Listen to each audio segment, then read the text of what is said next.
Alright class, today we are learning about completing the square. So, completing the square.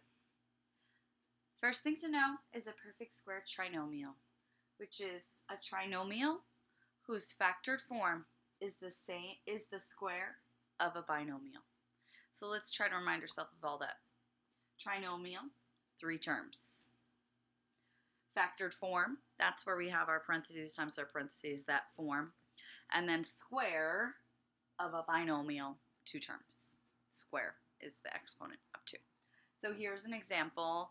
A squared minus 2ab plus b squared. This is a perfect square trinomial, 3 terms. And it's equivalent to a minus b squared. Similarly, we have down here a squared plus 2ab plus b squared, and that equals a plus b squared. So this is our perfect square trinomials. If you notice, this middle term is minus, is subtracting. This middle term here is addition. So the same thing for our binomials. We have a subtraction here for the one that has a middle term of subtraction, and addition here for the one that has addition. And using things that you're more used to, say we have x squared plus 8x plus 16. That is equivalent to x plus 4 squared. Okay, and if you factor that out, you would get that answer. You would get x plus 4 times x plus 4, which is the same thing as x plus 4 squared. Okay.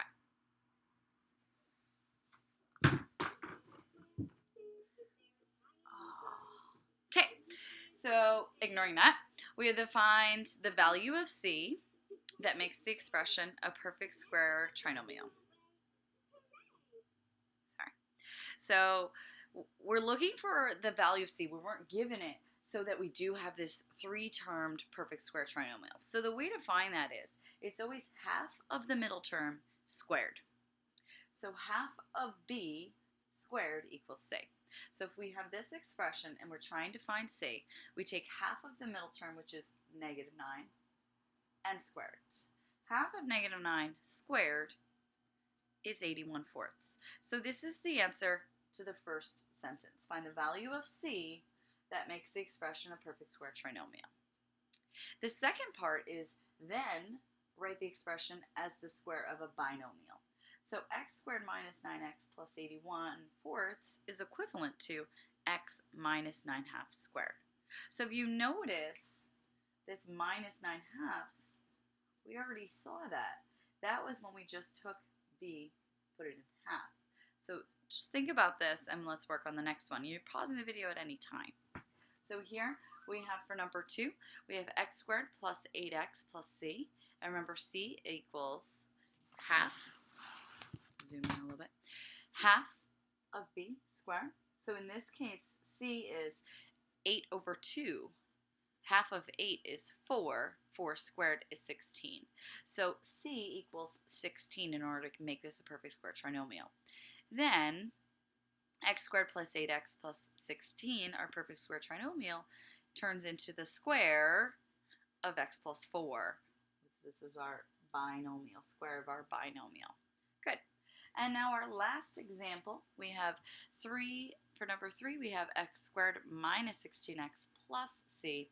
This is where you should pause the video and see if you can figure this one out on your own.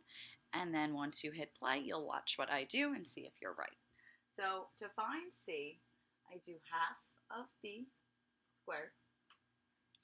And so I have x squared minus 16x plus 16 is negative squared. Half of negative 16 squared. That is tiny. So then negative 16 divided by 2 is negative 8. Negative 8 squared is 64. So c should be 64. So this is my answer to my first sentence. My second sentence is then write the expression as the square of a binomial. So I'm rewriting this as the square of a binomial. Binomial's 2 terms, and we have x minus 8 squared. And if you factor this back out, it is equivalent to this trinomial. Say you multiply, but remember you have to do x minus 8 times x minus 8. Okay.